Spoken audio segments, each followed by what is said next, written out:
Tonight on Cronkite News, several notable names came to the Valley for a celebrity pickleball charity game. Plus, how the Arizona Men's Senior Baseball League has become the premier amateur league for those 18 and older. And new numbers reveal the toll lung cancer has taken on people across the state.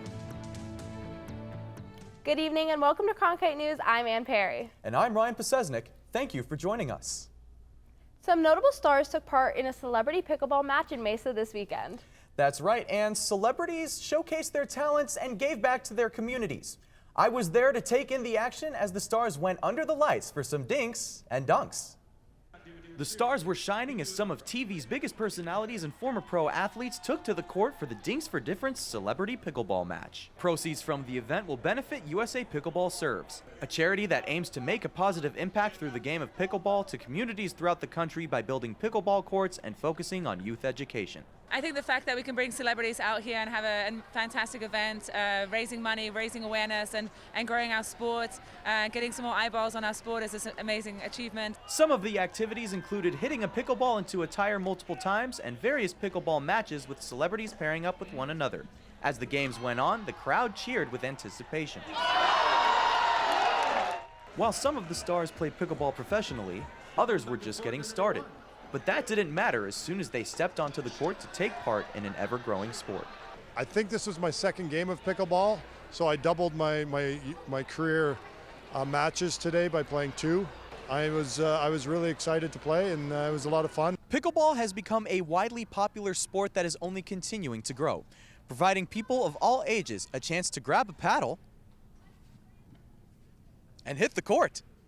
I think it is so spectacular. It just shows you that this sport is for everybody. It doesn't matter how old you are, young you are, injured you are, if you're paralyzed, if you've got one arm, one leg.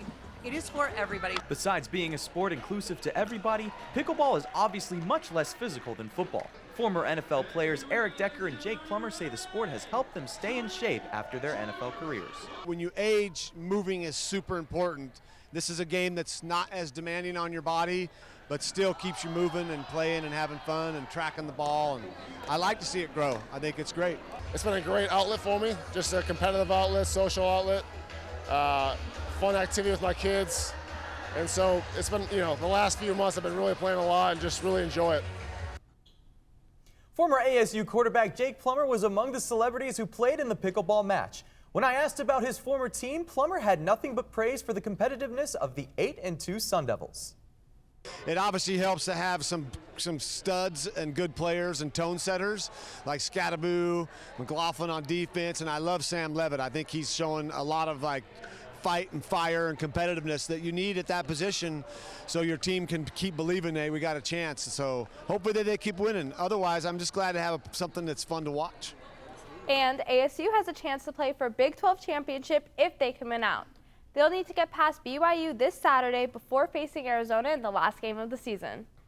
Getting past the 14th-ranked Cougars won't be easy. Ironically, the last time ASU was ranked was in 2021, right before they faced a then-ranked BYU team. We won't think about that result, however, as it didn't go ASU's way.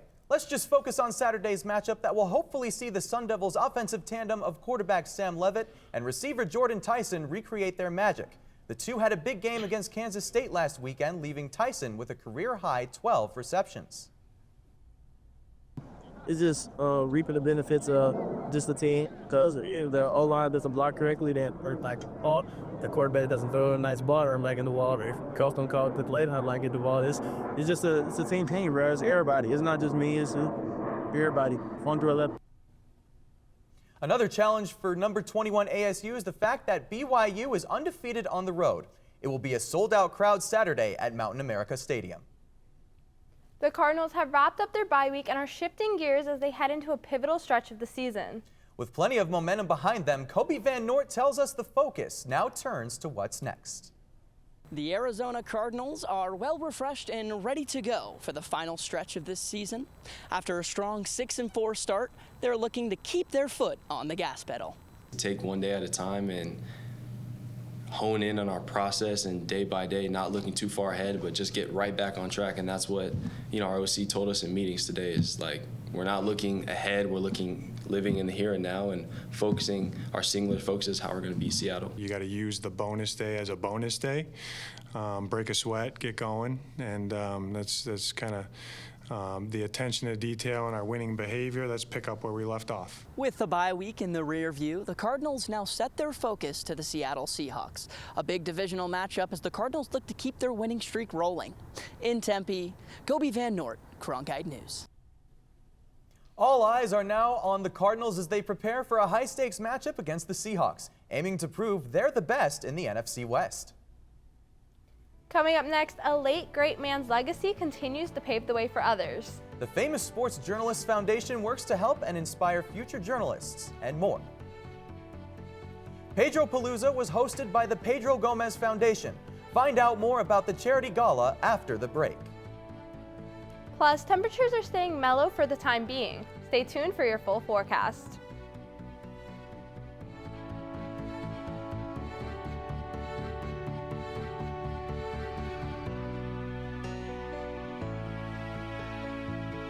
I grew up in a small border town, and water was really important to us. Without enough water, we can't farm, we can't eat, we can't live. And the way we're doing it right now, straight up doesn't have a future.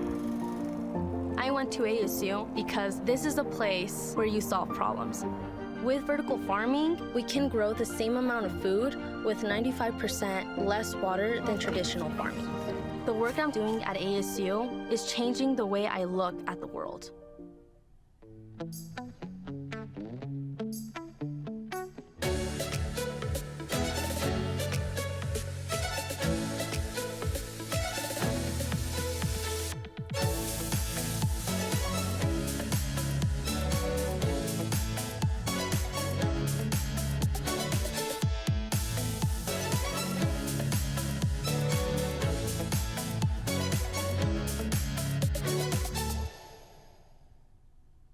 Innovation at the Walter Cronkite School is pushing the boundaries of traditional journalism.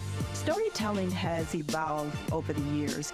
This is part of that evolution. Students in the Innovation and Entrepreneurship Lab are using emerging technology to create scenes in augmented and virtual reality, coding playable games, and bringing the audience into the story.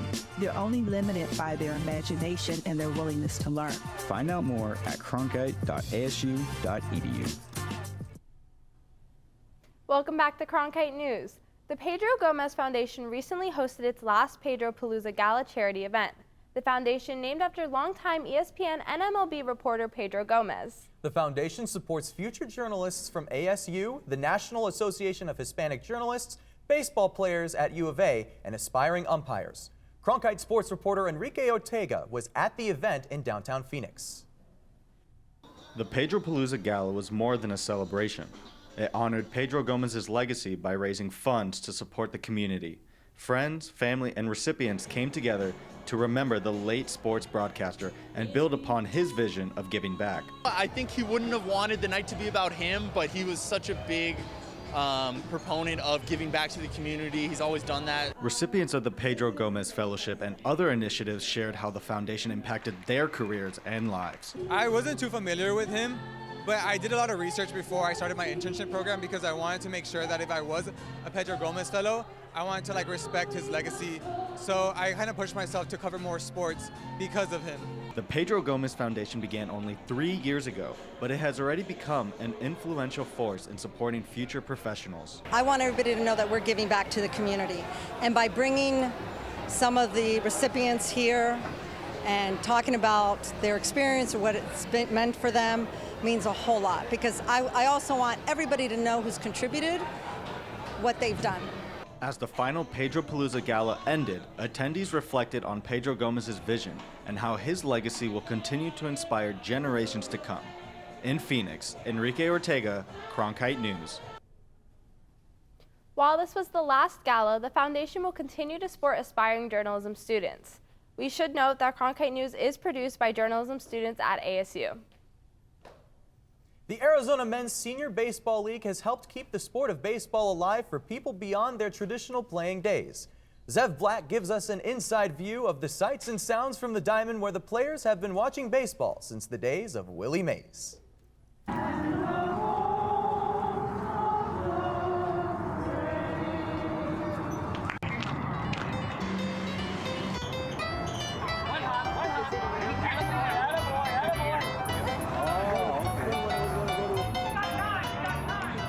My name's John Lolio, 78 years old, from Carlton, Michigan, suburb of Detroit. I was fortunate enough to play my freshman year at Arizona State. Got to play with some good players. Got to play with Reggie Jackson. Sal Bando was actually my chaperone when I first came out to see campus, so it was exciting. Unfortunately, I got drafted by Uncle Sam and did not get to play anymore, but that was all I got to play was 1 year.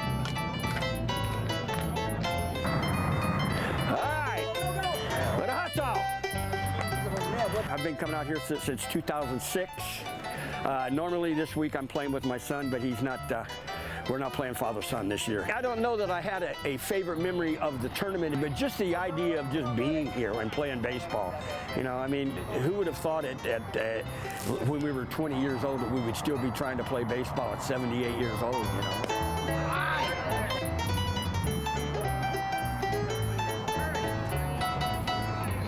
I'll be 80 in April. We feel how lucky we are to be out here. And I think if you ask any person that's out here, they're here for the love of the game, and they're here because they don't sit down on the couch. And they love baseball. Baseball is you walk out on these fields and you just go, wow, and you play in the stadiums, you know. Ohtani's batted there, Trout's batted there and pitched, and you just go, wow, how would you ever dream in your life?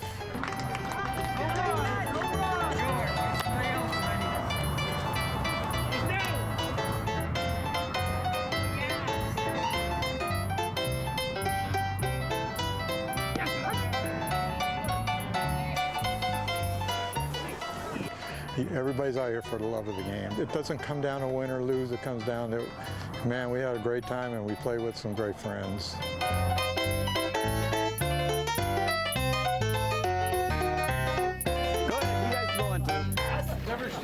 It's just an interview. It's going to be on Channel 7 tonight, you know, so you guys may want to watch it. The captains may have come up short losing in the championship game, but their passion for the sport remains unwavering. For these athletes, it's about the joy of playing and the camaraderie that keeps them coming back year after year. And it's the perfect weather to play catch. The temps have been beautiful across the valley. Aiden Hanson joins us now to tell us how long they will stick around. And Aiden, what do you got for us? Well, it's going to get pretty cool tonight, but fortunately for the weekend, we got some warmer weather coming your way. But for your evening planner tonight, we got 62 degrees at 8 p.m. and 58 degrees right around 10 p.m. If you got some warm blankets, I would go ahead and watch a movie tonight. That sounds like my kind of night. And for your low temperatures for Wednesday at around 3 and 4 a.m., the valley is only going to get a little bit colder, right at around 50 degrees. And 13 degrees and 14 degrees in Grand Canyon and Window Rock are going to take the cake for being the lowest in the state. And why is it so cold up in the high country? Well, we got this big storm coming in from the west coast. We got all of this cold air sitting up in Flagstaff, right where it likes to be. But fortunately, we're going to be getting a high pressure system coming up through Mexico and into the southern part of the state. We got Phoenix at 78 degrees, Casa Grande 76, Gila Bend 78 degrees, and it's going to drop off right into the high country at Payson at 60 and Flagstaff at 56 degrees. And for your country high temperatures, we got Orlando at 80 degrees here and Miami at 84 degrees. Phoenix right here at 78, with the coldest, no surprise there, being Minneapolis. For your 8-day forecast, we've got 81 degrees on Thursday and 80 degrees for Friday Night Lights fans. The Open playoffs have just started, and the Bash of Bears and Horizon Huskies is a match I'm going to be looking forward to watching. And for your coldest temperature throughout the next week, it's going to be Wednesday, the day right before Thanksgiving at 68 degrees with a low of 51 degrees. I want to thank you all for joining me. I'm Aiden Hanson. This is the Cronkite Weather Center. Back to you guys at the desk. Well, it's bone dry here in the valley, but that's not the case in the Pacific Northwest. That's right, and parts of the area have been just hit with snow. Parts of southern Oregon are under a winter storm watch until tomorrow evening, but the snow has already started to fall. According to the National Weather Service, the area could get up to 2 feet of snow, which is making it very hard to get around. Local officials are warning folks to stay off the roads in the area if possible. Despite the snow up north, this fall could be one of the warmest ever recorded, according to the National Oceanic and Atmospheric Administration. The average temperature across the lower 48 states this season is more than 7 degrees above normal, and the warm temps will last through the end of the month. Meteorologists say climate change is to blame. After the break, a look at today's news headlines from around the nation and Arizona, including a new report on the toll lung cancer has taken on the citizens of our state. And demolition has begun on the famous Metro Center Mall. Find out what will replace it and what it will be called from now on after this quick break.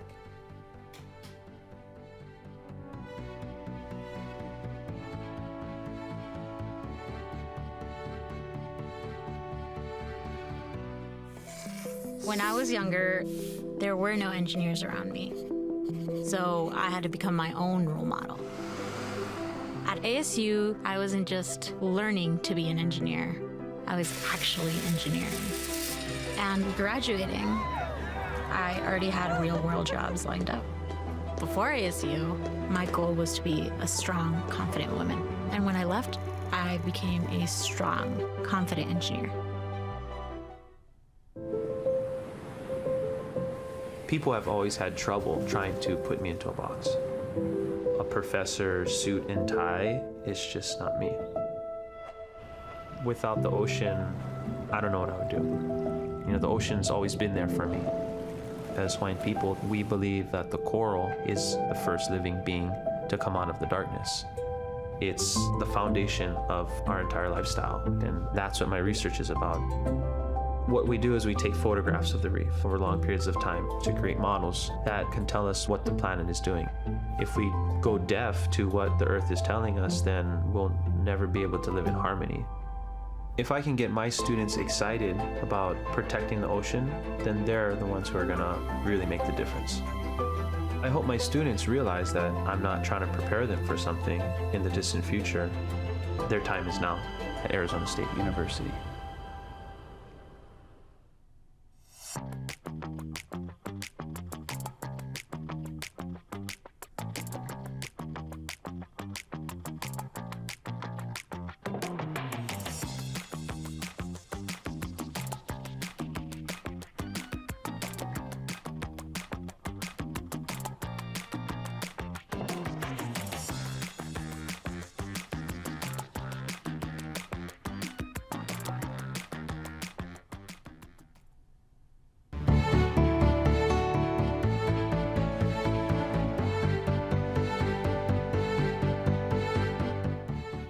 I'm Shai Bradley with a look at today's news headlines. Today, the American Lung Association released findings of a new study on lung cancer and its impact on people across the country. Reporter Ignacio Ventura tells us how Arizona ranks in the report. The latest report from the American Lung Association found Arizona ranked 45th in the nation for lack of treatment and 38th for lung cancer screening rates. Among those in Arizona least likely to be diagnosed early are Asian or Pacific Islander individuals. People that usually have health disparities are Hispanic Latino populations, also our Black and African American populations. But here in Arizona, we do see Asian Pacific Islander is mostly what's at a despair population here in Arizona. The American Lung Association says that tobacco use remains the leading cause of preventable death and disease in the United States and in Arizona. Richard Gillespie of Honor Health says causes of lung cancer go beyond tobacco usage. It's not the only risk. Some of the other things that we see from an environmental standpoint are radon gas, which can be in homes, which people may not even know about, but you can get checked out from the U.S. Geological Service. The American Lung Association released its 2024 State of the Air report showing Phoenix Mesa as being some of the worst polluted places in the country. In Arizona, the lung cancer incidence rate is 46.2 per 100,000 among Black individuals, lower than the national rate of 55.1 for the same group. This rate is likely 46.8 per 100,000 among white individuals in Arizona. The association recommends people concerned about having lung cancer should talk to their healthcare practitioners and see their eligibility for a screening. In Phoenix, Ignacio Ventura, Cronkite News.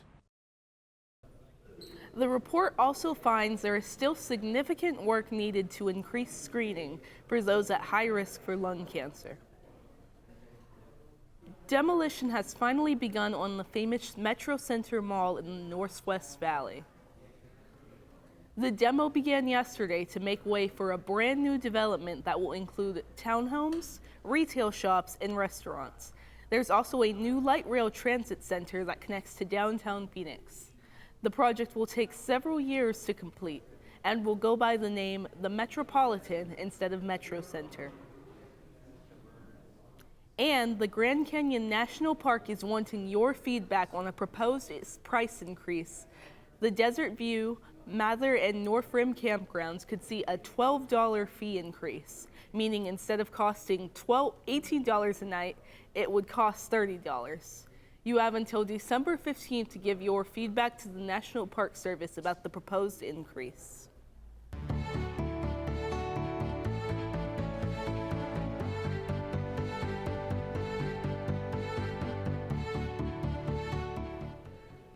In Washington, a House Republican has introduced a resolution to ban transgender women from using women's restrooms in the U.S. Capitol buildings. South Carolina Representative Nancy Mace is pushing for the ban less than 2 months before America's first out transgender person, Sarah McBride, enters Congress. Mace says McBride is a biological man who does not belong in women's spaces. In response, McBride said this was an attempt to distract from the real problems Americans are facing. A food pantry on a college campus in Maine is helping students who are struggling with food insecurity this holiday season. Captain's Cupboard, located on Southern Maine Community College, serves as many as 500 students, with most of those being communities, meaning they live off campus. The food pantry gets most of its food from local charities. One volunteer says the pantry has seen an uptick in people visiting recently. Food is an extra. People have to pay rent, they have to buy medication, they have to pay for transportation. Food is one of those things that people say, well, I can do with a little less of it today, or I can skip dinner tomorrow and save a few bucks. So I'm sure that's what's going on with a lot of the students. The Wayside Food Programs plan to deliver 700 Thanksgiving meals next week to those in need. That's it for your top local and national headlines. I'm Shai Bradley, sending it back to Ann and Ryan. There is a new addition to the Phoenix Zoo. With the Predator Passage exhibit now open, you now can visit new animals, including 3 meerkats. We'll tell you all about them and where they are coming from and when you can see them after the break.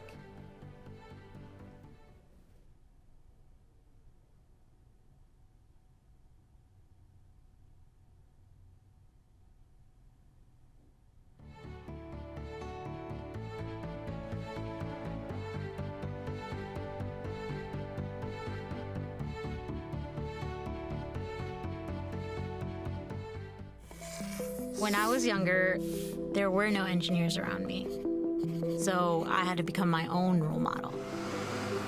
At ASU, I wasn't just learning to be an engineer, I was actually engineering. And graduating, I already had real-world jobs lined up. Before ASU, my goal was to be a strong, confident woman. And when I left, I became a strong, confident engineer. People have always had trouble trying to put me into a box. A professor, suit and tie is just not me. Without the ocean, I don't know what I would do. You know, the ocean's always been there for me. As Hawaiian people, we believe that the coral is the first living being to come out of the darkness. It's the foundation of our entire lifestyle, and that's what my research is about. What we do is we take photographs of the reef over long periods of time to create models that can tell us what the planet is doing. If we go deaf to what the Earth is telling us, then we'll never be able to live in harmony.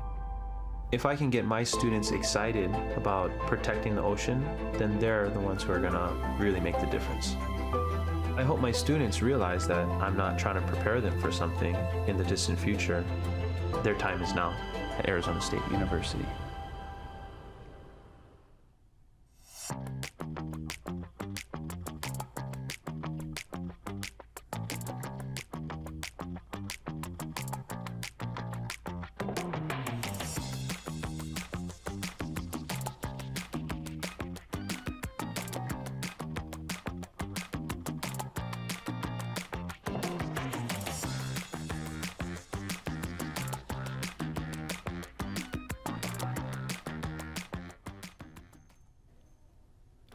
Welcome back. A West Valley turtle is safe and sound tonight after being rescued.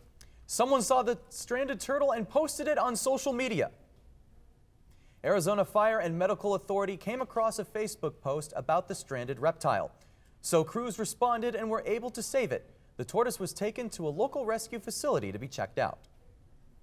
The Phoenix Zoo just welcomed 3 new animals to its family.